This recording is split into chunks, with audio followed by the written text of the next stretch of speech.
कार्तिक मास जाने से पहले यह दिव्य कथा सुन लेने मात्र से जीवन के सारे दुख स्वयं मिट जाते हैं। आज हम एक बहुत ही विशेष और पवित्र अवसर पर एक साथ जुड़े हैं। जैसा कि हम सब जानते हैं, धर्म ग्रंथों में वर्णित सबसे पावन, सबसे पुण्यदायी कार्तिक का महीना अब अपने अंतिम पड़ाव पर है। यह वह महीना है जिसे मासों में उत्तम मास कहा गया है। यह महीना भगवान श्री हरि विष्णु और धन की देवी माता लक्ष्मी को अत्यंत प्रिय है। शास्त्रों में कहा गया है कि इस पवित्र महीने में किया गया एक छोटा सा पुण्य कार्य भी, जैसे कि स्नान दान या एक दीप दान, हमें अक्षय पुण्य फल प्रदान करता है और हमारे जन्म जन्मांतर के पापों का नाश करता है। इस पूरे महीने में भक्तों ने अपनी अपनी श्रद्धा और सामर्थ्य के अनुसार भगवान की भक्ति की है।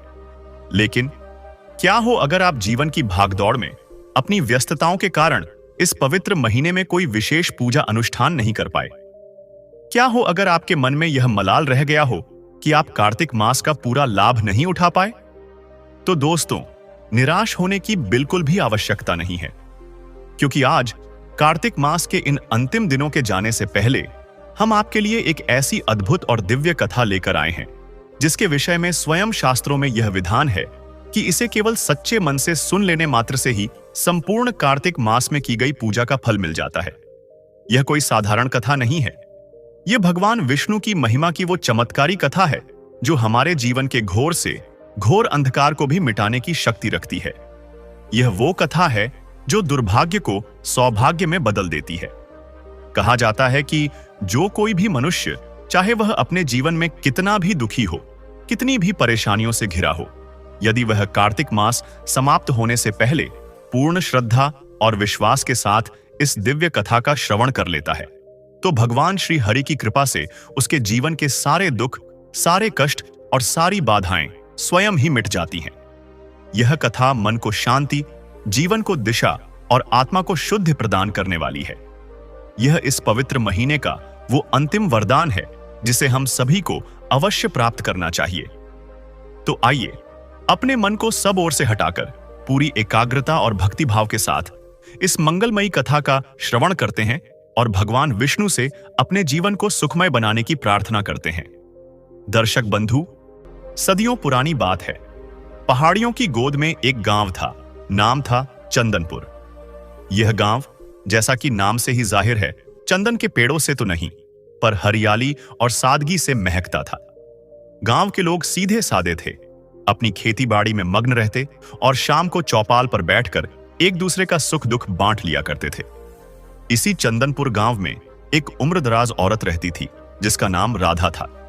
राधा अब बूढ़ी हो चली थी और उसका इस दुनिया में अपना कहने को कोई नहीं था। पति का साया बहुत पहले ही सर से उठ चुका था, पर उसने एक बच्चे को गोद ले लिया था ताकि उसका बुढ़ापा संवर जाए। अब वह बच्चा सयाना हो चुका था। उसका नाम मोहन था। मोहन अपनी मां राधा का बहुत ख्याल रखता था। राधा के पास खेती लायक अच्छी खासी जमीन थी जो उसके पति सोहन की निशानी थी। उसके बाग बगीचे थे जिनमें आम और अमरूद के पेड़ लदे रहते थे। राधा का जीवन आज भले ही शांत और अकेला था, पर वह हमेशा ऐसी अकेली नहीं रही। जब वह जवान थी तो बड़े धूमधाम से ब्याह कर चंदनपुर आई थी। उसका पति सोहन था। सोहन गांव का सबसे सरल और नेक स्वभाव का इंसान माना जाता था। वह अपनी पत्नी राधा से बहुत प्रेम करता था। राधा की आंखों में एक आंसू भी उसे बर्दाश्त नहीं था। दोनों की जोड़ी ऐसी थी कि गांव वाले उनकी मिसाल दिया करते थे। सोहन अपनी जमीन पर मेहनत करता और राधा घर संभालती। दोनों के दिन बहुत सुख और संतोष से गुजर रहे थे। उनकी छोटी सी दुनिया में किसी चीज की कमी नहीं थी। उनका प्यार ही उनकी सबसे बड़ी दौलत थी। सोहन शाम को जब खेत से लौटता तो राधा उसके लिए लौटे में ठंडा पानी लेकर दरवाजे पर ही खड़ी मिलती। दोनों की हंसी ठिठोली से उनका छोटा सा आंगन गूंजता रहता था। उनकी जिंदगी एक शांत नदी की तरह बह रही थी जिसमें कोई हलचल नहीं थी, बस सुकून था। फिर एक दिन उनकी इस शांत जिंदगी में एक बड़ा बदलाव आया। गांव में एक बंजारा आया। वह अकेला नहीं था, अपने पूरे परिवार के साथ आया था। उसके साथ उसकी पत्नी थी और एक बहुत ही सुंदर बेटी भी थी। वह लोग मदारी का खेल दिखाने के लिए गांव में ठहरे थे। बंजारा तो खुद सांवले रंग का और कड़ी धूप में तपा हुआ दिखता था, लेकिन उसकी बेटी का हुस्न देखकर गांव वालों की आंखें चौंधिया गईं। वह लड़की किसी रियासत की राजकुमारियों से भी ज्यादा सुंदर थी। उसका रंग दूध जैसा सफेद था और उसकी आंखें बड़ी बड़ी और नशीली सी थीं। ऐसा लगता था जैसे उसकी आंखों में कोई जादू हो। देखने वाला एक पल के लिए मदहोश हो जाता था। वह जवान थी और उसके बदन में गजब की लचक थी। जब वह मदारी के खेल में करतब दिखाती तो गांव के सारे नवयुवक अपना काम धाम छोड़कर उसे ही देखने के लिए जमा हो जाते थे। वह उस मदारी के खेल की मुख्य किरदार थी। उसका नाम भी उसकी तरह ही अजीब था। बंजारा उसे लाली कहकर बुलाता था। वे बंजारे जब गांव आए तो उन्हें रहने के लिए एक सुरक्षित ठिकाना चाहिए था। उनकी नजर सोहन के घर पर पड़ी। सोहन का घर गांव के किनारे पर था और उसके घर के सामने काफी खुली जगह पड़ी थी। उन्हें वह जगह अपने तंबू लगाने और अपने जानवरों को बांधने के लिए सबसे सही लगी। बंजारे ने सोहन से आकर बात की। सोहन तो था ही सरल स्वभाव का। उसने बंजारे की परेशानी देखी कि उसके साथ औरतें और एक जवान लड़की है, तो उसका दिल पसीज गया। उसने फौरन उन्हें अपने घर के सामने तंबू लगाने की इजाजत दे दी। उसे लगा कि कुछ दिन की ही तो बात है और किसी की मदद करना तो पुण्य का काम है। बंजारे ने सोहन को बहुत दुआएं दी। उसने फौरन अपने परिवार के साथ मिलकर सोहन के घर के ठीक सामने आंगन के उस पार अपना तंबू लगा दिया। राधा ने जब यह सब देखा तो उसे थोड़ा अजीब लगा। उसे अच्छा नहीं लगा कि कोई अनजान परदेसी उनके घर के इतने करीब डेरा डाले, पर वह सोहन के फैसले के खिलाफ कुछ नहीं बोली। वह जानती थी कि उसका पति बहुत दयालु है। बंजारा दिन में अपने परिवार को लेकर आसपास के गांवों में करतब दिखाने जाता। वह ढोल बजाता और उसकी बेटी लाली अपनी सुंदरता और अपने करतबों से लोगों का मन मोह लेती। शाम को जब वे लौटते तो चंदनपुर आकर सोहन के घर के सामने लगे अपने तंबू में रुकते। बंजारे की पत्नी शाम को चूल्हा जलाती और लाली अक्सर पानी भरने के बहाने या किसी और काम से सोहन के घर के आसपास मंडराती रहती। सोहन और राधा अपनी सादी जिंदगी जी रहे थे, लेकिन उनकी आंखों के सामने अब हर रोज एक ऐसी दुनिया का तमाशा हो रहा था जो उनकी दुनिया से बिल्कुल अलग थी। बंजारे को सोहन का घर बहुत सुरक्षित लगा था। सोहन का गांव में मान सम्मान था, इसलिए बंजारे को भी यकीन था कि यहां उसे या उसके परिवार को कोई परेशान नहीं करेगा। देखते ही देखते बंजारा कई दिन तक वहीं रुका रहा। उसका खेल अच्छा चल रहा था और सोहन के घर के सामने उसे कोई तकलीफ भी नहीं थी। शुरुआत में तो सब ठीक था। सोहन और राधा अपने काम में लगे रहते और बंजारे अपने काम में। लेकिन राधा को यह बात पता नहीं थी कि जिस बंजारे को उसके पति ने दया दिखाकर अपने घर के सामने रहने की जगह दी है, वह बंजारा और उसकी खूबसूरत बेटी उनकी सुख शांति को हमेशा के लिए छीनने वाले हैं। लाली की नशीली आंखें सिर्फ करतब दिखाने के लिए नहीं थीं। उन आंखों ने सोहन की सरलता और उसके भोलेपन को भांप लिया था। और सोहन, जो आज तक सिर्फ अपनी पत्नी राधा के प्रेम में डूबा था, उसने भी अनजाने में उस बंजारे की बेटी की तरफ एक नजर देख लिया था। वह एक नजर जो उसने शायद बस यूं ही देखी थी, चंदनपुर में एक बड़े तूफान का इशारा बन गई थी। दिन गुजरने लगे। बंजारे का परिवार अब सोहन के घर के सामने पूरी तरह से बस चुका था। सुबह शाम ढोल की आवाजें आती और लाली के घुंघरुओं की खनक सोहन के घर के आंगन तक पहुंचती। शुरू शुरू में सोहन ने लाली की तरफ ज्यादा ध्यान नहीं दिया। वह अपने काम से काम रखता। सुबह हल बैल लेकर खेत पर निकल जाता और दोपहर को जब खाना खाने घर आता तो राधा उसे खाना परोसती। वह राधा से बातें करता, हंसता, लेकिन अब उसकी हंसी में पहले जैसी खनक नहीं थी। उसकी नजरें अनजाने में ही बार बार सामने लगे तंबू की तरफ उठ जाती थीं। लाली भी अब सोहन को ताड़ चुकी थी। वह जान गई थी कि यह सीधा सादा दिखने वाला किसान अंदर से कितना भोला है। उसने अपनी अदाओं का जाल फेंकना शुरू कर दिया। जब सोहन दोपहर को घर आता तो लाली भी किसी न किसी बहाने अपने तंबू से बाहर निकल आती। कभी वह तंबू के बाहर कपड़े सुखाने के बहाने खड़ी हो जाती, तो कभी अपने लंबे काले बालों को संवारने लगती। वह जानबूझकर ऐसी हरकतें करती कि सोहन की नजर उस पर पड़े। और सोहन, जो एक साधारण गृहस्थ था, वह लाली के इस रूप को देखकर बेचैन होने लगा। उसने अपनी पत्नी राधा को देखा था, जो सादगी की मूरत थी। राधा की सुंदरता घरेलू थी, जिसमें शांति और अपनापन था। लेकिन लाली की सुंदरता जंगली फूल की तरह थी, जो देखने में तो बहुत आकर्षक थी, पर उसमें एक नशा था, एक खतरा था। सोहन के मन में एक अजीब सी उथल पुथल होने लगी। वह राधा से प्यार करता था, उसका सम्मान करता था, लेकिन लाली की जवानी और उसकी नशीली आंखें उसे अपनी तरफ खींच रही थीं। वह खुद को समझाने की कोशिश करता कि वह गलत कर रहा है, पर उसका मन उसके काबू में नहीं रह पा रहा था। राधा भोली नहीं थी, वह एक औरत थी, और एक औरत अपने पति के मन में चल रही हलचल को फौरन भांप लेती है। उसने सोहन के बर्ताव में आए इस बदलाव को महसूस कर लिया था। राधा ने देखा कि सोहन अब उससे पहले की तरह खुलकर बातें नहीं करता। वह खेत से लौटता तो थका हारा सा लगता, पर उसकी आंखों में नींद नहीं, बल्कि एक बेचैनी होती। वह रात को छत पर जाकर देर तक टहलता रहता। राधा ने कई बार उससे पूछने की कोशिश की, क्या बात है जी, आजकल बड़े परेशान दिखते हो, खेत में सब ठीक तो है? सोहन हर बार चौंक कर उसकी बात टाल देता। नहीं राधा, कुछ नहीं, बस काम की थकान है। इस बार फसल कैसी होगी यही सोच रहा था। राधा जानती थी कि सोहन झूठ बोल रहा है। एक दिन दोपहर की बात है। सोहन खेत से लौटा। गर्मी बहुत थी, वह पसीने से तरबतर था। वह आंगन में पड़े एक स्टूल पर बैठ गया और अपनी पगड़ी उतारकर हवा करने लगा। राधा रसोई में उसके लिए छाछ का लोटा तैयार कर रही थी। तभी तंबू से लाली बाहर निकली। आज उसने गहरे लाल रंग का घाघरा चोली पहना हुआ था और अपनी आंखों में गहरा काजल लगाया था। उसके हाथ में पानी से भरा एक कांसे का लोटा था। वह सीधे सोहन के पास आई और अपनी सुरीली आवाज में बोली, मालिक, बड़ी धूप से आए हो, थोड़ा पानी पी लो, ठंडक मिलेगी। सोहन ने झिझकते हुए नजर उठाई। लाली की नशीली आंखें सीधे उसी को देख रही थीं। उसके होंठों पर एक अजीब सी मुस्कान थी। सोहन का गला सूख गया। उसने कांपते हाथों से लोटा पकड़ लिया। लाली वहीं खड़ी रही।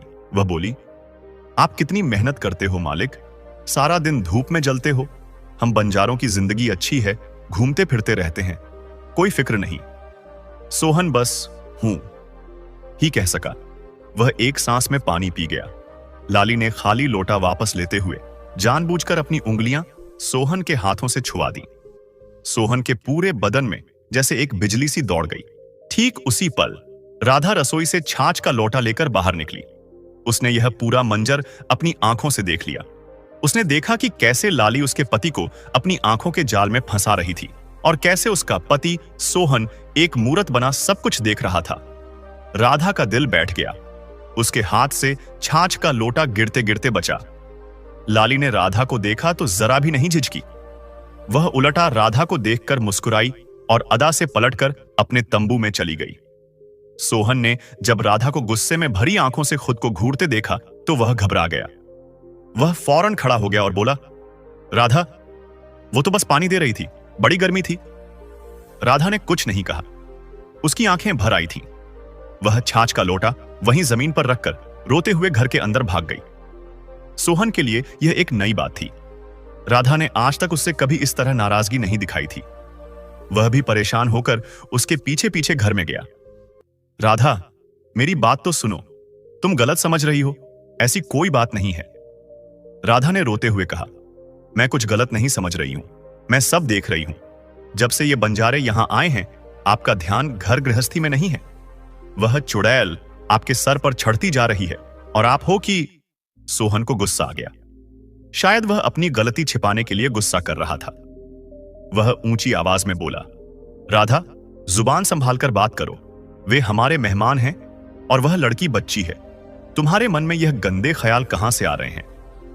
राधा अपने पति का यह बदला हुआ रूप देखकर सन्न रह गई। जिस सोहन ने आज तक उससे ऊंची आवाज में बात नहीं की थी, वह आज एक पराई लड़की के लिए उस पर चिल्ला रहा था।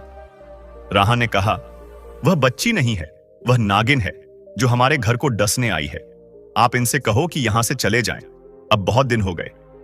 सोहन ने झल्लाकर कहा, मैं उन्हें जाने के लिए नहीं कह सकता, बेचारे गरीब लोग हैं, कहां जाएंगे? और उन्होंने हमारा क्या बिगाड़ा है? सिर्फ तुम्हारे मन का वहम है। खबरदार, जो अब इस बारे में एक लफ्ज भी कहा। सोहन इतना कहकर गुस्से में पैर पटकता हुआ घर से बाहर निकल गया। वह खेत पर जाने के बजाय गांव के बाहर नदी की तरफ चला गया। वह खुद भी परेशान था।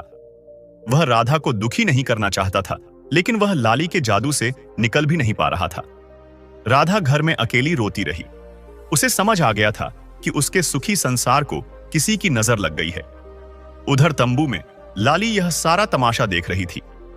जब सोहन गुस्से में घर से निकला तो वह मन ही मन मुस्कुराई। उसका तीर निशाने पर लगा था। बंजारा, लाली का बाप और उसकी पत्नी भी यह सब देख रहे थे। वे अंधे नहीं थे। वे समझ गए थे कि उनकी बेटी ने सोहन जैसे सोने की मुर्गी को फंसाना शुरू कर दिया है। बंजारे का नाम कालू था। कालू बंजारा सिर्फ मदारी का खेल नहीं दिखाता था, उसकी नजर हमेशा दूसरों की दौलत पर रहती थी। उसने सोहन के खेत खलिहान देखे थे, उसके बाग बगीचे देखे थे। वह समझ गया था कि सोहन इस गांव का कोई मामूली किसान नहीं, बल्कि एक अच्छी खासी हैसियत वाला आदमी है। शाम को जब कालू अपने तंबू में लौटा तो लाली ने उसे दिन का सारा किस्सा बड़ा चढ़ाकर बताया।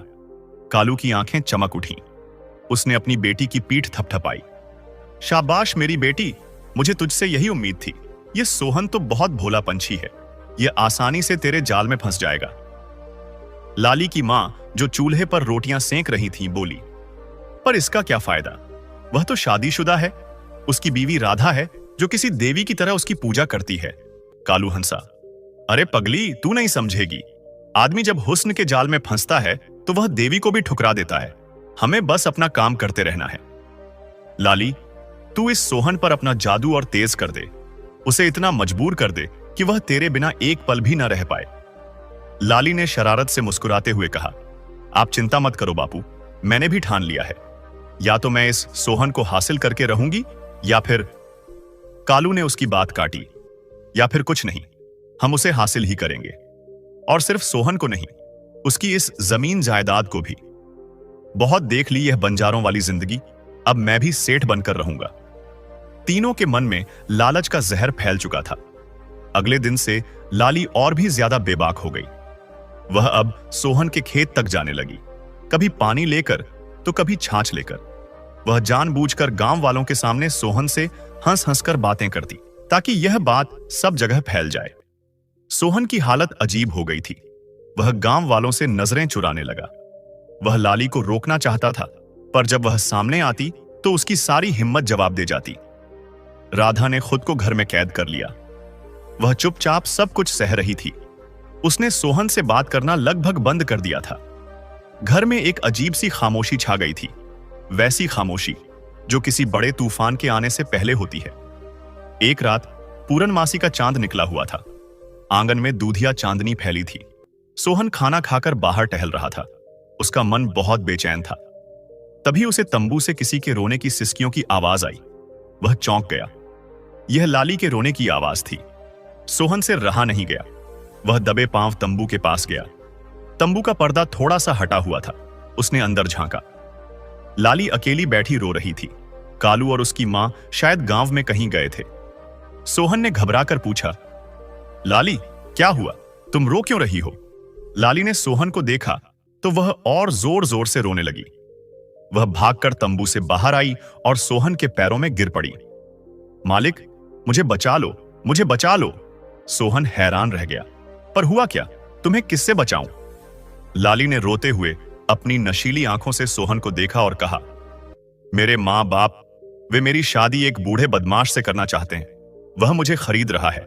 मैं मर जाऊंगी, पर उस दरिंदे से शादी नहीं करूंगी। यह कहकर लाली ने सोहन का हाथ पकड़ लिया। मालिक, मुझे इस नर्क से सिर्फ तुम ही निकाल सकते हो। सोहन, जो पहले ही लाली के हुस्न के जाल में फंसा था, अब उसकी इस झूठी कहानी और उसके आंसुओं में पूरी तरह से पिघल गया। यह सब कुछ राधा अपने घर की खिड़की से देख रही थी। चांदनी रात में उसने देखा कि कैसे लाली उसके पति के हाथ पकड़े खड़ी थी और कैसे उसका पति सोहन उसे सहारा दे रहा था। राधा का दिल टूटकर चूर चूर हो गया। उसे समझ आ गया कि बंजारों ने अपना आखिरी दांव चल दिया है। सोहन का दिल लाली की हालत देखकर तड़प उठा। वह भूल गया कि उसकी अपनी पत्नी राधा खिड़की से सब देख रही है। वह भूल गया अपना घर, अपनी इज्जत और अपना धर्म। उस पल उसे लाली से बढ़कर मासूम और बेबस कोई नहीं दिख रहा था। उसने लाली के कंधे पर हाथ रखा और उसे उठाते हुए कहा, नहीं लाली, तुम चिंता मत करो, मैं हूं ना। जब तक मैं जिंदा हूं, कोई भी तुम्हें मजबूर नहीं कर सकता। मैं तुम्हारे बाप से बात करूंगा। लाली ने अपनी नशीली आंखें उठाते हुए उनमें और आंसू भरकर कहा, नहीं मालिक, आप मेरे बापू को नहीं जानते। वह बहुत लालची हैं। उन्होंने उस बूढ़े से पैसे ले लिए हैं। अगर मैंने इनकार किया तो वह मुझे जान से मार देंगे। मैं अब जीना नहीं चाहती। यह कहकर लाली वापस तंबू की तरफ भागने लगी, जैसे वह खुद को खत्म कर लेगी। सोहन घबरा गया। उसने भागकर लाली का हाथ पकड़ लिया। रुको लाली, पागलपन मत करो। मैं वादा करता हूं, मैं तुम्हें उस बूढ़े से शादी नहीं करने दूंगा। मैं तुमसे शादी करूंगा। यह वह पल था जिसका लाली को इंतजार था। उसने सोहन की तरफ हैरानी से देखा, मानो उसे यकीन न हो रहा हो। मालिक, आप? पर आपकी तो पत्नी है। सोहन ने दृढ़ता से कहा, हां, मेरी पत्नी है, पर मैं तुम्हें भी रख सकता हूं। मैं तुम्हें अपनी दूसरी पत्नी बनाऊंगा। मैं तुम्हें इतना सुख दूंगा कि तुम अपने सारे दुख भूल जाओगी। लाली ने शर्माते हुए अपनी नजरें झुका ली और मन ही मन अपनी जीत पर मुस्कुराई। सोहन को लगा कि उसने एक बेबस लड़की की जिंदगी बचा ली है। वह एक हीरो की तरह महसूस कर रहा था। तुम अब रोना बंद करो, सोहन ने कहा। मैं कल ही तुम्हारे बापू से बात करके यह रिश्ता पक्का करता हूं। लाली ने धीरे से सिर हिला दिया और वापस अपने तंबू में चली गई। सोहन जब पलटकर अपने घर की तरफ चला तो उसका दिल जोरों से धड़क रहा था। उसने एक बहुत बड़ा फैसला ले लिया था। वह इतना अंधा हो चुका था कि उसे राधा का ख्याल तक नहीं आया। जैसे ही उसने घर के आंगन में कदम रखा, सामने राधा खड़ी थी। राधा की आंखें रो रो कर सूज गई थीं, लेकिन इस वक्त उसकी आंखों में आंसू नहीं, बल्कि एक अजीब सी खामोशी और दुख था। वह उस चांदनी रात में एक पत्थर की मूरत जैसी लग रही थी। देख लिया मैंने, राधा की आवाज कांप रही थी। चांदनी रात में एक पराई औरत का हाथ पकड़कर उसे अपनी पत्नी बनाने का वादा भी कराए। सोहन, जो बाहर इतनी बहादुरी दिखा रहा था, राधा के सामने नजरें झुका गया। वह पकड़ा गया था। राधा, उसने कुछ कहना चाहा। चुप रहिए, राधा पहली बार अपने पति पर चीखी। आज आपने मेरा सिर शर्म से झुका दिया। जिस पति को मैं देवता मानकर पूजती थी, वह एक बंजारन के हुस्न पर फिसल गया। आपको अपनी इज्जत का नहीं तो कम से कम मेरे प्यार का तो ख्याल होता। सोहन को अब गुस्सा आने लगा। जब आदमी की चोरी पकड़ी जाती है तो वह अक्सर गुस्से का ही सहारा लेता है। हां, कह दिया मैंने, सोहन ने ऊंची आवाज में कहा। और मैं जो कहता हूं वह करता भी हूं। लाली मुसीबत में है। उसके मां बाप उसे एक बूढ़े के हाथ बेच रहे हैं। मैंने उसे बचाने का वादा किया है। राधा ने कड़वाहट से हंसते हुए कहा। मुसीबत में वह नहीं है, मुसीबत में आप हैं। वह एक नागिन है और उसका परिवार शिकारी है। वे आपको फंसा रहे हैं। वे आपकी दौलत, आपकी यह जमीन जायदाद हड़पना चाहते हैं और आप अंधे हो गए हैं। बस करो राधा, सोहन दहाड़ा। मेरे प्यार को लालच का नाम मत दो। मैंने फैसला कर लिया है। लाली मेरी दूसरी पत्नी बनकर इसी घर में आएगी। राधा को लगा जैसे किसी ने उसके सीने में छुरा घोंप दिया हो। दूसरी पत्नी? मेरी सौतन, इसी घर में? हां, सोहन ने बेरुखी से कहा। अगर तुम मेरे साथ रहना चाहती हो तो तुम्हें लाली को अपनी छोटी बहन मानकर रखना होगा, और अगर यह तुम्हें मंजूर नहीं है तो रास्ता खुला है। यह सुनना था कि राधा के पैरों तले जमीन खिसक गई। जिस सोहन ने कभी उससे ऊंची आवाज में बात नहीं की थी, वह आज उसे घर छोड़ने की धमकी दे रहा था। राधा रोते हुए जमीन पर बैठ गई। हे भगवान, यह मैंने क्या देख लिया? इससे पहले मुझे मौत क्यों नहीं आ गई? सोहन उसके आंसुओं से पिघला नहीं। लाली का नशा उस पर हावी था। वह राधा को वहीं रोता हुआ छोड़कर कमरे में जाकर सो गया। उसके लिए यह फैसला हो चुका था। अगली सुबह सोहन उठा और सीधा बंजारे के तंबू में पहुंचा। अंदर कालू बंजारा, उसकी पत्नी और लाली बैठे थे, जैसे वे उसी का इंतजार कर रहे हों। सोहन ने सीधे कालू से कहा, कालू, मैं तुम्हारी बेटी लाली से शादी करना चाहता हूं। कालू और उसकी पत्नी ने एक दूसरे को देखा और हैरान होने का नाटक करने लगे। कालू ने हाथ जोड़कर कहा, मालिक, यह आप क्या कह रहे हैं? आप हमारे अन्नदाता हैं और आप पहले से शादीशुदा हैं। राधा बीबी तो देवी हैं। हम यह पाप अपने सिर कैसे ले सकते हैं? लाली चुपचाप एक कोने में बैठी मुस्कुरा रही थी। सोहन को लगा कि कालू सच में धर्म संकट में है। उसने कहा, कालू, तुम पाप पुण्य की चिंता मत करो। वह सब मैं देख लूंगा। राधा भी मान जाएगी। तुम बस यह बताओ, तुम लाली की शादी मुझसे करने के लिए राजी हो या नहीं? कालू ने अपना असली रंग दिखाना शुरू किया। वह दुखी सा चेहरा बनाकर बोला, मालिक, हम तो राजी हो जाते, पर हम गरीब बन जा रहे हैं। हम अपनी जुबान के पक्के होते हैं। हमने लाली का रिश्ता जहां तय किया है, उस आदमी को जुबान दे दी है। सोहन ने गुस्से से कहा, तोड़ दो वह जुबान, मैं लाली को ज्यादा खुश रखूंगा। कालू ने कहा, तोड़ तो दे मालिक, पर वह आदमी बड़ा खतरनाक है, और बात सिर्फ जुबान की नहीं है। उसने लाली के बदले हमें 20,000 सोने की मोहरें देने का वादा किया है। 20,000! सोहन के कान सुन्न हो गए। 20,000 मोहरें एक बहुत बड़ी रकम थी। उतनी रकम में तो उसका आधा गांव खरीदा जा सकता था। सोहन समझ गया कि यह लाली की कीमत है जो उसे चुकानी होगी। एक पल के लिए सोहन के कदम डगमगाए। 20,000 मोहरें देने का मतलब था कि उसे अपनी लगभग सारी जमीनें बेचनी पड़ेगी, अपने बाग बगीचे गिरवी रखने पड़ेंगे। वह एक झटके में अमीर से गरीब हो जाएगा। उसने लाली की तरफ देखा। लाली ने अपनी आंखों में आंसू भर लिए थे। वह सोहन को ऐसे देख रही थी मानो कह रही हो, क्या तुम मेरे लिए इतनी कीमत भी नहीं चुका सकते? सोहन के दिमाग ने काम करना बंद कर दिया। लाली को पाने की जिद, उस पर सवार जुनून ने उसकी सारी समझदारी खत्म कर दी थी। मंजूर है, सोहन ने कांपती आवाज में कहा। मैं दूंगा तुम्हें 20,000 सोने की मोहरें, पर आज शाम तक लाली की शादी मुझसे हो जानी चाहिए। कालू की आंखें लालच से चमक उठीं। उसे यकीन नहीं हो रहा था कि उसका तीर इतना सटीक निशाने पर लगेगा। जैसा आप कहें मालिक, आप मोहरें तैयार रखिए, हम बेटी को तैयार रखते हैं। सोहन वहां से सीधा गांव के सबसे बड़े साहूकार जगत सेठ के पास गया। जगत सेठ सोहन की इज्जत करता था, लेकिन वह एक बनिया भी था। जब सोहन ने उससे 20,000 मोहरों के बदले अपनी सारी जमीनें गिरवी रखने की बात कही, तो जगत सेठ हैरान रह गया। सोहन, यह तुम क्या कर रहे हो? मैंने सुना है तुम किसी बंजारन के चक्कर में पड़ गए हो। वह तुम्हें बर्बाद कर देगी।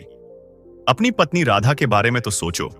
लेकिन सोहन के सिर पर खून सवार था। सेठ, मुझे नसीहत नहीं, पैसा चाहिए। आप कागज तैयार कीजिए। शाम तक सोहन ने अपनी जिंदगी भर की कमाई, अपने पुरखों की जमीन, सब कुछ दांव पर लगा दिया। वह 20,000 मोहरों की भारी थैली लेकर वापस लौटा। उधर गांव में यह खबर आग की तरह फैल गई। सोहन पागल हो गया है। उसने एक बंजारन के लिए अपनी देवी जैसी पत्नी और सारी जायदाद लुटा दी। लोग सोहन के घर के बाहर जमा हो गए। वे उस पर थू थू कर रहे थे। राधा को भी यह खबर मिल गई। वह समझ गई कि अब सब कुछ खत्म हो गया है। सोहन ने मोहरों की थैली कालू बंजारे के हवाले कर दी। कालू की आंखों में ऐसी चमक थी जैसी किसी शैतान की होती है। उसी शाम गांव वालों के तानों के बीच बंजारों ने अपने तंबू के बाहर ही आग जलाकर सोहन और लाली की शादी करवा दी। कोई मंत्र नहीं, कोई रस्म नहीं, बस एक तमाशा था। लाली दुल्हन के लाल जोड़े में बहुत सुंदर लग रही थी। शादी के फौरन बाद सोहन ने लाली का हाथ पकड़ा और उसे लेकर अपने घर के दरवाजे पर पहुंचा। दरवाजे पर राधा खड़ी थी। वह रो नहीं रही थी, वह बिल्कुल शांत थी। रास्ता छोड़ो राधा, सोहन ने कहा। लाली इस घर की छोटी मालकिन है, अब यह भी यहीं रहेगी। राधा ने सोहन की तरफ देखा और फिर लाली की तरफ। लाली उसे देखकर व्यंग से मुस्कुरा रही थी। राधा ने एक गहरी सांस ली। स्वामी, उसकी आवाज में अब कोई दर्द नहीं, बस एक खालीपन था। आज आपने इस घर की दहलीज पर दौलत देकर एक सौतन को खड़ा कर दिया, लेकिन आपने सिर्फ जमीनें और मोहरें नहीं हारी, आपने मेरा विश्वास, मेरा प्यार और अपनी इज्जत भी हार दी। यह घर मेरा था, राधा ने कहा, क्योंकि इसमें आपका प्यार और मेरा विश्वास बसता था। अब जब प्यार ही नहीं रहा तो यह सिर्फ ईंट पत्थर का मकान है। और जिस घर में मेरा पति किसी दूसरी औरत को खरीद कर ले आए, उस घर में मैं एक पल भी नहीं रह सकती। सोहन घबराया। राधा, तुम यह क्या कह रही हो? तुम कहां जाओगी? राधा ने अपनी साड़ी का पल्लू संभाला और कहा, जहां मेरा धर्म मुझे ले जाएगा। इस घर पर और आप पर आज से इस लाली का हक है, मेरा नहीं। यह कहकर राधा ने घर की दहलीज को आखिरी बार प्रणाम किया और बिना पीछे मुड़े घर छोड़कर निकल पड़ी। सोहन चिल्लाता रहा, राधा रुको, मेरी बात सुनो, लेकिन लाली ने उसका हाथ खींच लिया। जाने दीजिए ना मालिक, कहां जाएगी? 2-4 दिन में जब अक्ल ठिकाने आएगी तो खुद ही लौट आएगी। आप अंदर तो चलिए, आपकी दुल्हन कब से इंतजार कर रही है। सोहन ने एक पल के लिए राधा को जाते हुए देखा और फिर लाली के खूबसूरत चेहरे को। उसने लाली का हाथ थामा और राधा को उसकी किस्मत पर छोड़कर अपनी नई दुल्हन के साथ घर के अंदर कदम रख दिया। राधा घर से निकली। वह एक पल के लिए भी नहीं रुकी, न ही उसने पलटकर उस घर को देखा जिसे उसने अपने खून पसीने से सींचा था। उसकी आंखों से आंसू अब सूख चुके थे। उनकी जगह एक ठंडे सन्नाटे ने ले ली थी। चंदनपुर की जिन गलियों में वह दुल्हन बनकर आई थी, आज उन्हीं गलियों से वह एक बेसहारा औरत की तरह अकेली निकल रही थी। गांव के जो लोग अपने घरों से झांक रहे थे, उनकी आंखों में राधा के लिए दया थी और सोहन के लिए गुस्सा, पर किसी ने आगे बढ़कर राधा को रोकने की हिम्मत नहीं की। यह पति पत्नी के बीच का मामला था और अब तो सोहन लाली के नशे में अंधा होकर अपनी सारी जमीनें भी लुटा चुका था। राधा चलती रही। वह गांव की सीमा से बाहर निकल गई। रात घनी हो रही थी। सड़क सुनसान थी। उसे जंगली जानवरों का डर लग रहा था, पर उसे लगता था कि सबसे बड़ा जंगली जानवर तो इंसान के भेष में था, जिसने उसके विश्वास को खा लिया। हे महादेव, उसने आसमान की तरफ देखकर कहा। जिस पति को मैंने अपना परमेश्वर माना, आज उसने मुझे एक बंजारण के लिए रास्ते पर ला दिया। अब मेरी लाज रखना आपके हाथ में है। वह भूखी प्यासी बस चलती रही। उसने तय कर लिया था कि वह चंदनपुर वापस कभी नहीं लौटेगी। वह उस गांव में घुट घुट कर मरने से बेहतर कहीं दूर गुमनामी में जीना पसंद करेगी। उधर सोहन के घर में जैसे ही राधा आंखों से ओझल हुई, लाली ने सोहन का हाथ खींचकर दरवाजा बंद कर लिया। अरे वाह, क्या घर है, लाली ने घर के अंदर घूमते हुए कहा। उसकी आंखें लालच से चमक रही थीं। वह हर चीज को ऐसे छू रही थी जैसे वह उसकी हो गई हो। यह बड़ा संदूक, इसमें जरूर राधा ने गहने रखे होंगे, उसने संदूक की तरफ इशारा करते हुए कहा। सोहन का दिल बैठा जा रहा था। राधा का यूं चुपचाप चले जाना उसे अंदर तक कचोट रहा था। उसे लगा था कि राधा लड़ेगी, झगड़ा करेगी, रोएगी, पर वह तो ऐसे चली गई जैसे उसका सोहन से कोई रिश्ता ही ना रहा हो। सोहन, कहां खो गए? लाली ने उसकी खामोशी को तोड़ा। अपनी नई दुल्हन को देखोगे नहीं? मैं कितनी सुंदर लग रही हूं। सोहन ने लाली की तरफ देखा। वह सच में सुंदर लग रही थी, पर आज पहली बार सोहन को उसकी सुंदरता में एक खालीपन दिखा। वह मुस्कुरा तो रही थी, पर उसकी आंखों में प्यार नहीं, सिर्फ जीत का नशा था। हां, तुम अच्छी लग रही हो, सोहन ने बुझे हुए मन से कहा। सिर्फ अच्छी? लाली ने नखरा दिखाते हुए कहा। आज हमारी पहली रात है, जाओ मेरे लिए कुछ मीठा लाओ। और हां, वह राधा जो गहने पहनती थी, वे कहां हैं? अब से उन्हें मैं पहनूंगी। सोहन चौंक गया। लाली, राधा अभी अभी घर छोड़कर गई है और तुम्हें गहनों की पड़ी है? लाली ने मुंह बना लिया। तो क्या करूं? रोऊं उसके लिए? अच्छा ही हुआ वह चली गई। अब इस घर पर और तुम पर सिर्फ मेरा राज होगा, समझे? सोहन ने एक ठंडी सांस ली। उसे लगा कि उसने जिस बेबस लड़की को बचाने के लिए अपनी दुनिया लुटाई थी, वह इतनी कठोर भी हो सकती है। पर अब बहुत देर हो चुकी थी। वह चुपचाप कमरे के एक कोने में बैठ गया। आधी रात के करीब बंजारों के तंबू में हलचल हुई। कालू बंजारे ने सोने की मोहरों से भरी थैली को अपनी छाती से चिपटा रखा था। चल भागवान, उसने अपनी पत्नी से कहा। अब यहां एक पल भी रुकना ठीक नहीं। किसान का दिमाग फिरा तो वह मोहरें वापस मांगने आ जाएगा, और गांव वाले भी हमारे खून के प्यासे हो रहे हैं। लाली की मां ने पूछा। और लाली का क्या? वह तो हमारी बेटी है। कालू शैतानी से हंसा। बेटी? वह हमारी सोने की मुर्गी थी और उसने अपना काम कर दिया। 20,000 मोहरें, इतनी दौलत की हमारी 7 पुश्तें बैठकर खाएंगी। अब वह सोहन के पास रानी बनकर रहे या दासी बनकर, हमें क्या? वह खुद भी तो यही चाहती थी। उसकी पत्नी भी लालच में अंधी थी। उसने सहमति में सिर हिलाया। चुपके से अंधेरे का फायदा उठाकर कालू बंजारे ने अपना तंबू उखाड़ा, अपना सामान घोड़ा गाड़ी पर लादा और बिना किसी को बताए अपने परिवार के साथ चंदनपुर से हमेशा के लिए रफू चक्कर हो गया। उन्होंने एक बार भी पलटकर लाली के बारे में नहीं सोचा। अगली सुबह सोहन की आंख खुली। आदत के मुताबिक वह सुबह जल्दी उठ गया था। घर में अजीब सा सन्नाटा पसरा था।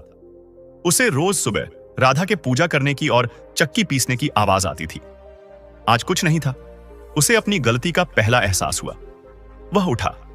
लाली अभी तक दुल्हन के जोड़े में ही गहरी नींद में सो रही थी। सोहन ने खुद ही गाय को चारा डाला और बाहर आंगन में बैठ गया।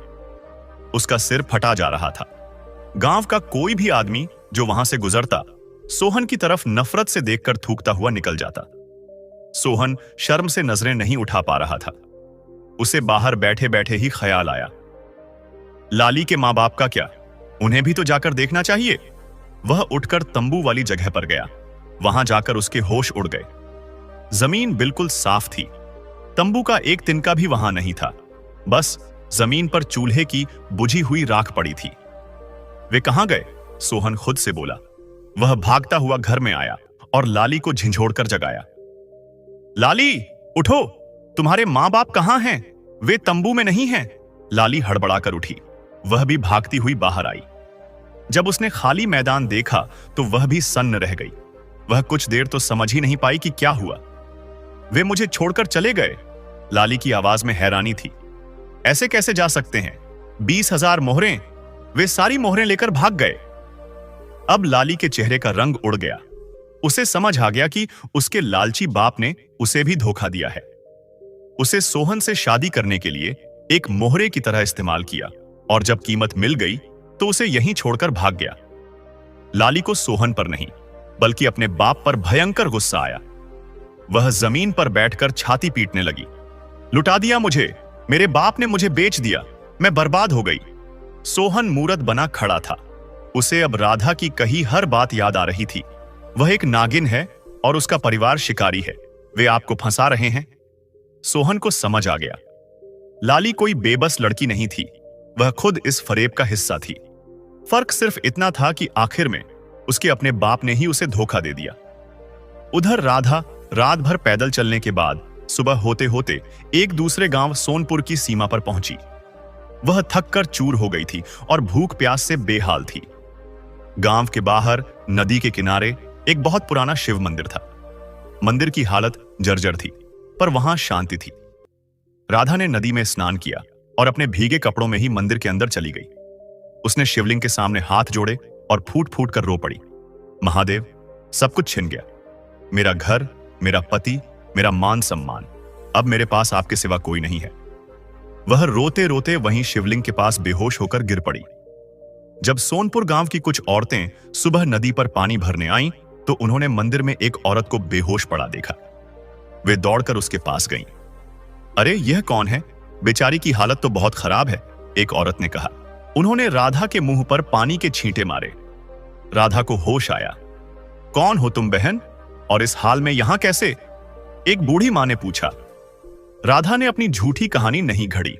उसने रोते रोते उन्हें सब सच बता दिया कि कैसे उसका पति एक बंजारन के चक्कर में अंधा हो गया और उसे घर से निकाल दिया। गांव की औरतें यह सुनकर दंग रह गईं। उन्हें राधा पर बहुत दया आई। चिंता मत कर बेटी, उस बूढ़ी मां ने राधा के सिर पर हाथ फेरा। जिस पति ने तुझे ठुकरा दिया उसके लिए क्यों रोना? तू आज से इसी शिव मंदिर में रह। यह महादेव का घर है और हम सब गांव वाले तेरी देखभाल करेंगे। राधा को लगा जैसे भगवान ने खुद उसकी सुन ली हो। उस दिन से राधा सोनपुर के उस शिव मंदिर में ही रहने लगी। वह मंदिर की साफ सफाई करती, पूजा पाठ करती। गांव वाले जो कुछ रूखा सूखा दे जाते वह खा लेती। उसका मन अब पति के मोह से टूट चुका था और भगवान की भक्ति में लगने लगा था। और चंदनपुर में सोहन के घर में अब रोज एक नया महाभारत शुरू होने वाला था। सोहन वहीं जमीन पर घुटनों के बल बैठ गया। उसका दिमाग सुन्न हो गया था। 20,000 सोने की मोहरें, उसकी जिंदगी भर की कमाई, उसके बाप दादा की इज्जत, सब एक झटके में लुट गया था। और जिस औरत के लिए उसने यह सब किया वह खुद इस धोखे का हिस्सा थी। लाली का रोना धोना अब बंद हो चुका था। उसके चेहरे पर आंसुओं की जगह एक खौफनाक गुस्सा था। वह अपने बाप को कोस रही थी जिसने उसे भी धोखा दे दिया था। सब ले गया, वह बुढ़ा शैतान सब ले गया। लाली चीख रही थी। मुझे यहां इस कंगाल के पास छोड़ गया। मेरा बाप नहीं, मेरा दुश्मन था वह। सोहन ने कांपती हुई नजरों से लाली को देखा। कंगाल? उसने टूटी हुई आवाज में कहा। मुझे कंगाल तुमने और तुम्हारे परिवार ने बनाया है। तुम सब झूठे हो, फरेबी हो। वह बूढ़े आदमी वाली कहानी, वह सब नाटक था। लाली ने सोहन की तरफ नफरत से देखा। अब उसे कुछ भी छिपाने की जरूरत नहीं थी। पर्दाफाश हो चुका था।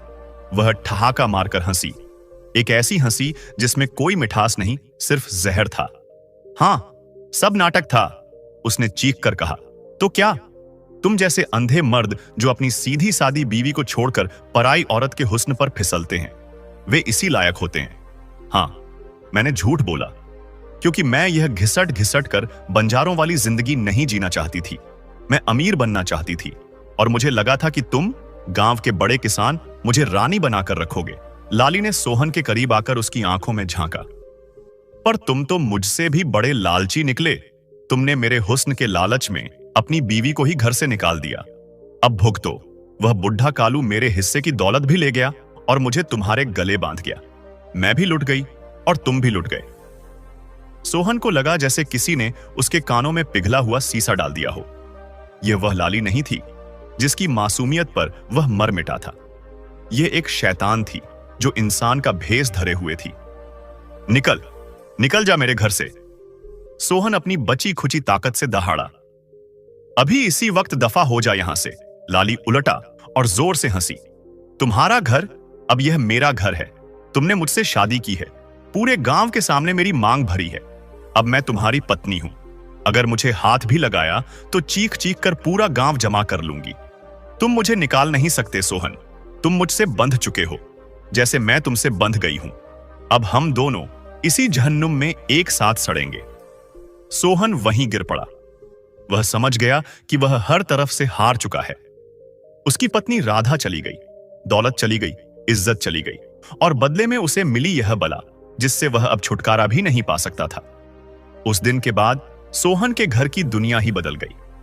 जो घर कभी राधा की पूजा के दियों से और पकवानों की खुशबू से महकता था, वह अब लाली की गालियों और लड़ाइयों का अखाड़ा बन गया। लाली ने कभी घर का कोई काम नहीं किया था। वह सुबह सूरज छड़े तक सोती रहती। घर में गंदगी फैलने लगी, बर्तन झूठे पड़े रहते। सोहन को खुद ही अपने लिए रोटी सेंकनी पड़ती। लाली को अब सोहन से कोई हमदर्दी नहीं थी। वह उसे अपना सबसे बड़ा दुश्मन समझती थी, क्योंकि उसकी वजह से वह दौलत से चूक गई थी। अरे ओ अंधे किसान, वह सोहन को ऐसे ही बुलाती। पड़े पड़े मेरी रोटियां तोड़ेगा क्या? जा, कुछ कमा कर ला। मुझे नए कपड़े चाहिए, मुझे शहर के पकवान खाने हैं। मैं यहां तुम्हारी तरह घास फूस खाकर नहीं रह सकती। सोहन कहता, लाली, सब कुछ तो लुट गया। जमीनें गिरवी पड़ी हैं, एक फूटी कौड़ी नहीं है घर में। काम कहां से लाऊं काम? वह मैं नहीं जानती, लाली चीखती। जमीनें गिरवी पड़ी हैं तो जा, उन्हीं जमीनों पर मजदूरी कर, पर मेरे शौक पूरे कर, वरना मैं तेरा जीना हराम कर दूंगी। और सोहन के पास कोई रास्ता नहीं बचा था। जिस सोहन की चंदनपुर में कभी इतनी इज्जत थी, जिसे लोग सोहन सेठ कहकर बुलाते थे, वह अब एक मजदूर बनने पर मजबूर हो गया। वह शर्म के मारे अपना मुंह छिपाता हुआ उसी साहूकार जगत सेठ के पास गया, जिसके पास उसने अपनी जमीनें गिरवी रखी थीं। जगत सेठ ने उसे देखा तो मन ही मन हंसा। आओ सोहन, कहो कैसे आना हुआ? बंजारण की सेवा ठीक से हो रही है? सोहन ने अपनी पगड़ी उतारकर सेठ के पैरों में रख दी। मालिक, मुझ पर रहम करो, घर में खाने को दाना नहीं है, मुझे काम दे दो। जगत सेठ ने कहा, काम तो है, मेरी जमीनें जो कभी तुम्हारी हुआ करती थीं, उन पर कटाई शुरू होनी है। काम करेगा? सोहन की आंखों से आंसू निकल पड़े। अपनी ही जमीन पर मजदूरी, इससे बड़ी सजा और क्या हो सकती थी? उसने सिर झुकाकर कहा, हां मालिक, करूंगा। और सोहन का पतन शुरू हो गया। वह रोज सुबह अपने ही खेतों पर एक मजदूर की तरह काम करने जाता। गांव के लोग जो कभी उसका मान करते थे, अब उसे देखकर मुंह फेर लेते। बच्चे उसे देखकर ताने कसते, देखो बंजारण का अंधा पति जा रहा है। वह दिन भर जलती धूप में अपनी ही जमीन पर पसीना बहाता। शाम को उसे मजदूरी में जो थोड़ा बहुत अनाज मिलता, वह उसे लेकर घर लौटता। लेकिन घर लौटकर भी उसे शांति नहीं थी। वह जैसे ही थका हारा आंगन में कदम रखता, लाली सज धज कर बैठी मिलती। वह सोहन के हाथ से अनाज छीन लेती। बस इतना सा? दिन भर में सिर्फ इतना कमाया? वह अनाज को जमीन पर फेंकते हुए कहती, इतने में तो मेरा एक वक्त का खाना भी नहीं होगा। नामर्द कहीं का। इससे अच्छा तो मैं किसी भिखारी से शादी कर लेती। कम से कम वह भीख मांगकर मेरा पेट तो भरता। सोहन चुपचाप उसकी गालियां सुनता। वह इतना टूट चुका था कि उसमें जवाब देने की हिम्मत भी नहीं बची थी। वह भूखा प्यासा घर के एक कोने में पड़ा रहता और अपनी किस्मत को कोसता। उसे रह रहकर राधा की याद आती। उसे याद आता कि कैसे जब वह खेत से लौटता था तो राधा पानी का लोटा लेकर दौड़ी आती थी। वह अपने पल्लू से उसका पसीना पोंछती थी, गर्मा गर्म रोटियां खिलाती थी। उस घर में कितना सुख था, कितनी शांति थी। और आज घर में सिर्फ गंदगी, कलह और भूख थी। सोहन को समझ आ गया था कि उसने हीरा नहीं बल्कि कांच का एक जहरीला टुकड़ा उठा लिया था, जिसने उसके पूरे वजूद को लहूलुहान कर दिया था। दूसरी तरफ सोनपुर के उस शिव मंदिर में राधा की जिंदगी एक नया मोड़ ले चुकी थी। वह पूरी तरह से भक्ति में डूब गई थी। गांव वालों ने देखा कि राधा की सेवा पूजा में कितना असर है। जब से वह आई थी, मंदिर में रौनक लौट आई थी। जो मंदिर जर्जर होकर वीरान पड़ा था, अब वहां सुबह शाम आरती होने लगी। राधा की सादगी और उसकी भक्ति देखकर गांव की औरतों का उस पर विश्वास बढ़ने लगा। वे उसे राधा मांस कहकर बुलाने लगी थीं। सोनपुर के जमींदार की पत्नी, जो बहुत सालों से बीमार थी, उसने राधा के बारे में सुना। वह मंदिर आई। राधा ने उसे कोई दवा नहीं दी, बस महादेव का भभूत राख दिया और कहा, मां, विश्वास रखो, भोलेनाथ सब ठीक करेंगे। चमत्कार ही हो गया। कुछ ही हफ्तों में जमींदार की पत्नी ठीक होने लगी। जमींदार इतना खुश हुआ कि उसने राधा को अपनी धर्म बेटी मान लिया। उसने फौरन उस जर्जर शिव मंदिर का जीर्णोद्धार करने का हुक्म दिया। मंदिर को दोबारा नया बनाया गया और राधा को वहां की मुख्य पुजारिन की जिम्मेदारी सौंप दी गई। कहां चंदनपुर में सोहन अपनी इज्जत, दौलत और सुख खोकर मजदूर बनकर दर दर की ठोकरें खा रहा था, और कहां सोनपुर में राधा सब कुछ खोकर भी महादेव की शरण में आकर राधा मां बन गई थी और पहले से भी ज्यादा मान सम्मान पा रही थी। राधा ने अब सोहन को पूरी तरह से माफ कर दिया था, पर वह उसे अपने मन से निकाल भी चुकी थी। उसके लिए वह अध्याय खत्म हो गया था, लेकिन सोहन के लिए सजा अभी शुरू हुई थी। समय का पहिया अपनी गति से चलता रहा। देखते ही देखते चंदनपुर में 2 साल गुजर गए। इन 2 सालों में सोहन की बची खुची जिंदगी भी नरक बन चुकी थी। जो घर कभी राधा की देखभाल में महल जैसा लगता था, अब वह एक खंडहर में तब्दील हो चुका था। दीवारों का पलस्तर उखड़ चुका था, आंगन में जंगली घास उग आई थी और घर में हर तरफ गंदगी और बदबू फैली रहती थी। लाली ने घर का सारा कीमती सामान, यहां तक कि पीतल और कांसे के बर्तन तक बेच बेचकर अपने शौक पूरे कर लिए थे। सोहन अब सोहन नहीं रहा था, वह सिर्फ अपनी परछाई बनकर रह गया था। खेतों में दिन रात जानवरों की तरह मेहनत करने के बावजूद उसका कमाया हुआ सारा अनाज और पैसा लाली छीन लेती। वह खुद भूखा रहता, फटे पुराने कपड़ों में घूमता। गांव वालों ने उससे पूरी तरह मुंह मोड़ लिया था। वह एक जीता जागता मुर्दा बन गया था। लाली का स्वभाव अब और भी क्रूर हो गया था। उसे समझ आ गया था कि वह इस कंगाल किसान के साथ फंस चुकी है। वह सोहन को बात बात पर मारती, उसे ताने देती। मरता क्यों नहीं तू? वह रोज चीखती। तुझे देखकर मुझे घिन आती है। वह तेरी पहली बीवी राधा ही ठीक थी, जो तुझे देवता समझकर पूछती थी। मैं तो तेरे सिर पर बैठकर तुझे नोच नोच कर खाऊंगी। सोहन सब कुछ चुपचाप सहता। उसके अंदर का सारा गुस्सा, सारा पौरुष खत्म हो चुका था। उसे अब बस अपनी मौत का इंतजार था। उसे हर पल राधा का मुस्कुराता हुआ शांत चेहरा याद आता और उसका दिल फट पड़ता। वह समझ गया था कि उसने राधा को नहीं, बल्कि अपने घर की लक्ष्मी को, अपने भाग्य को ठुकराया था। फिर एक दिन सोहन की किस्मत ने आखिरी वार किया। वह साहूकार जगत सेठ के खेतों में काम कर रहा था। लगातार काम करने और भूखे रहने की वजह से उसका शरीर जवाब दे चुका था। वह काम करते करते वहीं बेहोश होकर गिर पड़ा। दूसरे मजदूरों ने उसे उठाकर जैसे तैसे घसीटते हुए उसके घर के आंगन में लाकर फेंक दिया। लाली, जो अंदर बैठी अपने बाल संवार रही थी, बाहर शोर सुनकर निकली। उसने सोहन को जमीन पर बेसुध पड़ा देखा। अरे, ये तो मर गया क्या? उसने बिना किसी हमदर्दी के पूछा। एक मजदूर बोला, मरा नहीं है, पर लगता है बचेगा भी नहीं। बहुत तेज बुखार है, और सांस भी ठीक से नहीं चल रही। इसकी सेवा पट्टी करो। लाली की आंखें यह सुनकर चमक उठी। सेवा? उसने मन में सोचा। अब यह काम करने लायक भी नहीं रहा। यह तो मेरे सिर पर एक और बोझ बन गया। अगर यह मर गया तो मेरा क्या होगा? यह घर, यह जमीन, सब तो साहूकार का है। उसे सोहन पर रत्ती भर भी दया नहीं आई। उसे सिर्फ अपनी फिक्र थी। उसने मजदूरों को डांट कर भगा दिया। जाओ यहां से, मेरा पति है, मैं देख लूंगी। सोहन आंगन में ही पड़ा दर्द से कराह रहा था। पानी, लाली, पानी। लाली ने उसकी तरफ देखा तक नहीं। वह तेजी से घर के अंदर गई। उसने अपनी एक पुरानी संदूकची खोली। उसमें उसने सोहन से छिपाकर बर्तन बेचकर जो थोड़े बहुत पैसे जमा किए थे वह निकाले। अपनी एक दो अच्छी साड़ियां एक पोटली में बांधी। वह एक औरत नहीं, एक गिद्ध थी जो मौके की तलाश में थी। सोहन कराह रहा था। लाली, मुझे अंदर ले चलो, बहुत ठंड लग रही है। लाली अपनी पोटली उठाकर बाहर निकली। उसने सोहन की तरफ घृणा से देखा। बहुत सेवा करवा ली, अब मेरा और तेरा कोई रिश्ता नहीं। तू यहीं सड़, मैं जा रही हूं अपनी नई दुनिया बसाने। तू और तेरी यह टूटी फूटी झोपड़ी दोनों जहन्नुम में जाओ। सोहन की आंखें फटी रह गईं। नहीं लाली, मुझे छोड़कर मत जा। लेकिन लाली रुकी नहीं। वह सोहन को उसी बेबसी की हालत में आंगन में पड़ा छोड़कर घर से बाहर निकल गई।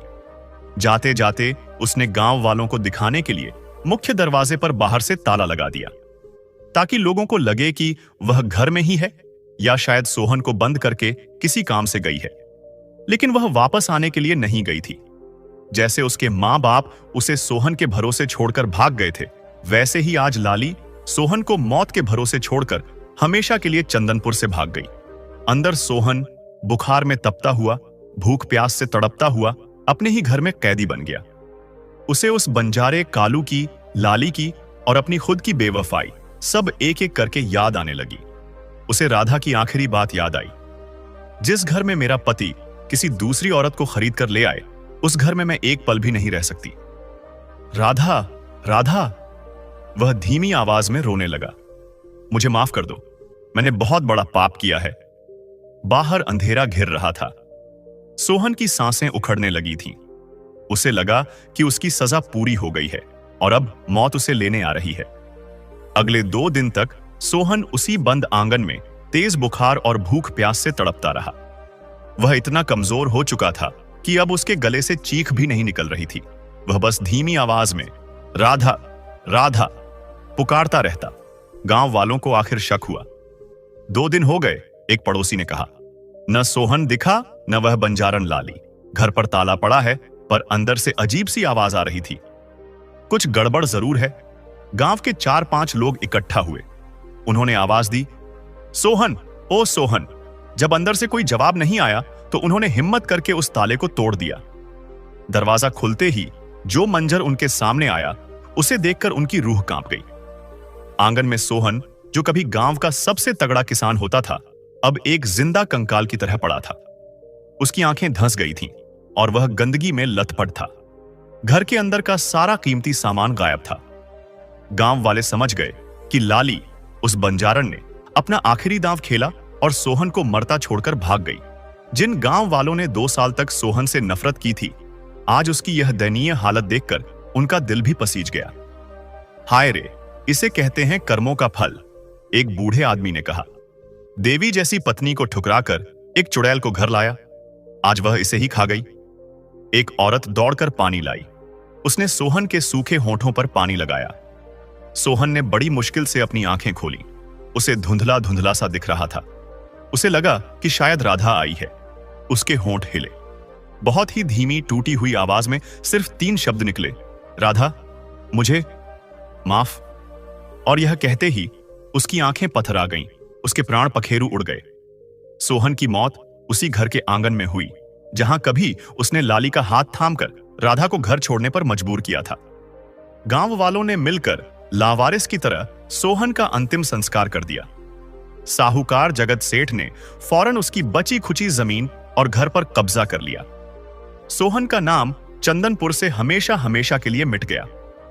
कहते हैं वह बंजारन लाली भी ज्यादा दिन सूखी नहीं रही। उसे भी रास्ते में कोई दूसरा ठग मिला जो उसके पैसे लूटकर भाग गया। और लाली वापस उसी बंजारों वाली जिंदगी में दर दर की ठोकरें खाने को मजबूर हो गई। और राधा राधा जो उस रात चंदनपुर छोड़कर सोनपुर के शिव मंदिर में बस गई थी, वह कभी वापस चंदनपुर नहीं लौटी। उसने अपनी बाकी की सारी जिंदगी राधामान बनकर उस शिव मंदिर और गांव वालों की सेवा में लगा दी। उसका नाम दूर दूर तक फैल गया। लोग उसकी भक्ति और उसके तेज का सम्मान करते थे। सोहन ने जो किया था उससे राधा का विश्वास टूट गया था। उसका पति और गृहस्थी से मोह भंग हो चुका था। जैसा कि कहानी की शुरुआत में बताया गया था, राधा का इस दुनिया में अपना कोई नहीं बचा था, पर उसका दिल बहुत बड़ा था। इसलिए बुढ़ापे में अकेलेपन को दूर करने के लिए उसने सोनपुर गांव के ही एक अनाथ बच्चे को गोद ले लिया था। उसका नाम उसने मोहन रखा। यही मोहन उसके बुढ़ापे की लाठी बना। वह राधा मां की बहुत सेवा करता और राधा मां उसे धर्म और कर्म की अच्छी अच्छी कहानियां सुनाती। इस तरह राधा ने अपना सब कुछ खोकर भी अपनी नेकी और धर्म के रास्ते पर चलकर वह सब कुछ वापस पा लिया जो असलियत में मायने रखता था: इज्जत, मन की शांति और एक नया परिवार। जबकि सोहन चंद पलों के हुस्न के लालच में पड़कर अपने बसे बसाए सुखी संसार को अपने ही हाथों से हमेशा के लिए बर्बाद कर बैठा। दर्शक बंधु, अभी यह कथा यही खत्म नहीं होती।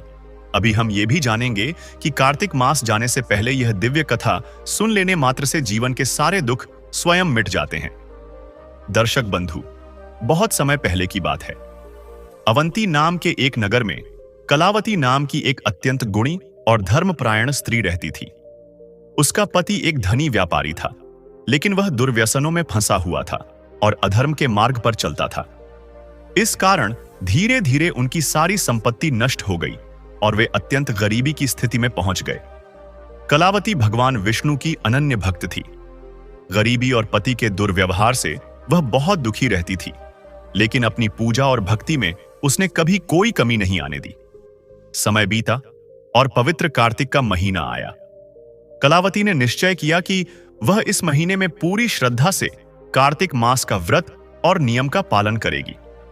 वह हर दिन ब्रह्म मुहूर्त में उठती, पवित्र नदी में स्नान करती, तुलसी जी को जल चढ़ाती और शाम के समय भगवान विष्णु के मंदिर में जाकर दीपदान करती। वह पूरा दिन भगवान के नाम का स्मरण करती, लेकिन उसका पति उसकी भक्ति का उपहास उड़ाता। वह उसे ताने मारता और कहता कि तुम्हारी इस पूजा पाठ से क्या होगा? क्या तुम्हारे भगवान आकर हमारी गरीबी मिटा देंगे? कलावती चुपचाप सब सहन करती और अपनी भक्ति में लगी रहती। देखते ही देखते कार्तिक का महीना समाप्त होने को आया। कार्तिक पूर्णिमा से एक दिन पहले एकादशी का दिन था। कलावती ने निर्जला व्रत रखा। वह बहुत कमजोर हो गई थी, लेकिन उसके मन में अटूट विश्वास था। उस रात उसका पति शराब के नशे में घर आया और कलावती को पूजा करते देख अत्यंत क्रोधित हो गया। उसने गुस्से में आकर भगवान विष्णु की मूर्ति को फेंक दिया और कलावती को मारना पीटना शुरू कर दिया। उसने कहा, आज मैं देखता हूं कि तुम्हारा भगवान तुम्हें कैसे बचाता है। कलावती रोते रोते बेहोश होकर गिर पड़ी। उधर यमलोक में जब यमराज ने कलावती के पति के पापों का लेखा जोखा देखा, तो उन्होंने अपने दूतों को आज्ञा दी कि इसका जीवन काल अब समाप्त हो गया है, जाओ और इसके प्राण हर कर ले आओ। लेकिन जैसे ही यमदूत अवंती नगर पहुंचे, उन्होंने देखा कि नगर के चारों ओर एक दिव्य प्रकाश का घेरा बना हुआ है। यह प्रकाश कलावती के पूरे कार्तिक मास में किए गए तप, व्रत और दीपदान का पुण्य प्रताप था। उस पुण्य के तेज के कारण भयंकर यमदूत भी नगर की सीमा में प्रवेश नहीं कर पाए। वे वापस यमराज के पास गए और सारा वृतांत सुनाया। यह सुनकर यमराज भी चकित हो गए। वे स्वयं भगवान विष्णु के पास पहुंचे और कहा, हे प्रभु, यह कैसी लीला है? उस पापी व्यापारी की मृत्यु निश्चित है, लेकिन आपकी भक्त कलावती के कार्तिक मास के पुण्य के कारण मेरे दूत उसके प्राण नहीं ला पा रहे हैं। तब भगवान विष्णु मुस्कुराए और बोले, हे यमराज, यह सत्य है कि कार्तिक मास मेरा सबसे प्रिय मास है। इस महीने में जो भी मेरी और तुलसी जी की सेवा करता है, विशेषकर दीपदान करता है, उसके सारे पाप नष्ट हो जाते हैं। कलावती ने पूरे महीने निस्वार्थ भाव से मेरी भक्ति की है। उसके पुण्य प्रताप से न केवल उसके बल्कि उसके पति के पाप भी धुल गए हैं। भगवान ने कहा, कलावती ने मुझसे कुछ नहीं मांगा, लेकिन उसकी भक्ति से प्रसन्न होकर मैं उसे वरदान देता हूं, आज से उसके जीवन के सारे दुख समाप्त होते हैं। उधर मंदिर में जैसे ही कलावती को होश आया, उसने देखा कि उसका पति उसके चरणों में गिरा हुआ रो रहा है। नशे में फेंकी गई भगवान की मूर्ति वापस अपने स्थान पर स्थापित थी और एक दिव्य प्रकाश से चमक रही थी। पति ने कहा, कलावती, मुझे क्षमा कर दो, मैंने तुम्हारे साथ बहुत अधर्म किया है। आज मैंने साक्षात भगवान का चमत्कार देखा है। तुम्हारे पुण्य से मुझे नया जीवन मिला है। उस दिन के बाद व्यापारी का जीवन पूरी तरह बदल गया। उसने सभी बुरे काम छोड़ दिए और धर्म के मार्ग पर चलने लगा। भगवान विष्णु और मां लक्ष्मी की कृपा से उनकी गरीबी दूर हो गई और उनका घर फिर से धन धान्य से भर गया। तो भक्तों, यह इस कथा का सार है। जिस प्रकार कलावती ने अपनी सच्ची भक्ति से अपने जीवन के सारे दुखों को मिटा दिया, उसी प्रकार जो कोई भी मनुष्य, यदि वह इस पवित्र महीने में पूजा पाठ ना भी कर पाया हो और केवल अंत समय में भी सच्चे मन से भगवान का स्मरण कर ले या इस दिव्य कथा को ही सुन ले, तो भगवान हरि उसकी भी मनोकामना अवश्य पूरी करते हैं और उसके जीवन के सारे दुख, कष्ट और बाधाओं को हर लेते हैं। तो भक्तों, यह थी कार्तिक मास की महिमा से जुड़ी वो परम दिव्य और चमत्कारी कथा। हमें आशा है कि इस पवित्र कथा का श्रवण करके आपके मन को सच्ची शांति का अनुभव हुआ होगा और भगवान श्री हरि विष्णु के प्रति आपकी आस्था और भी गहरी हुई होगी। जैसा कि इस कथा में बताया गया है, कार्तिक मास में सच्ची श्रद्धा से किया गया कोई भी पुण्य कार्य या यहां तक कि केवल इस कथा का श्रवण मात्र भी हमारे जीवन के घोर से घोर दुखों और दुर्भाग्य को मिटाने की शक्ति रखता है। भले ही यह पावन महीना अब समाप्त होने जा रहा है, लेकिन इस कथा से प्राप्त पुण्य और ज्ञान आपके जीवन को सदैव प्रकाशित करता रहेगा। भगवान विष्णु और माता लक्ष्मी की कृपा आप सभी भक्तों पर सदा बनी रहे। अगर आपको हमारी यह प्रस्तुति और यह दिव्य कथा पसंद आई हो, तो कृपया इस वीडियो को एक लाइक अवश्य करें। अपनी श्रद्धा प्रकट करने के लिए और भगवान का आशीर्वाद प्राप्त करने के लिए कमेंट बॉक्स में जय श्री हरि या जय मां लक्ष्मी लिखना बिल्कुल ना भूलें। इस पुण्य कथा का लाभ केवल अपने तक सीमित ना रखें। इसे अपने परिवारजनों, अपने मित्रों और सभी प्रियजनों के साथ शेयर अवश्य करें, ताकि कार्तिक मास जाने से पहले वे भी इस कथा को सुनकर अपने जीवन के दुखों को दूर कर सकें। और यदि आप हमारे चैनल पर नए हैं और भविष्य में भी ऐसी ही पवित्र, आध्यात्मिक और ज्ञानवर्धक कथाएं सुनना चाहते हैं, तो हमारे चैनल इंस्पायर्ड टॉक्स को सब्सक्राइब करना ना भूलें और बेल के निशान को भी दबा दें, ताकि हमारी हर नई वीडियो आप तक सबसे पहले पहुंच सके। इसी मंगल कामना के साथ अब हमें आज्ञा दीजिए। जय श्री हरि, जय माता लक्ष्मी।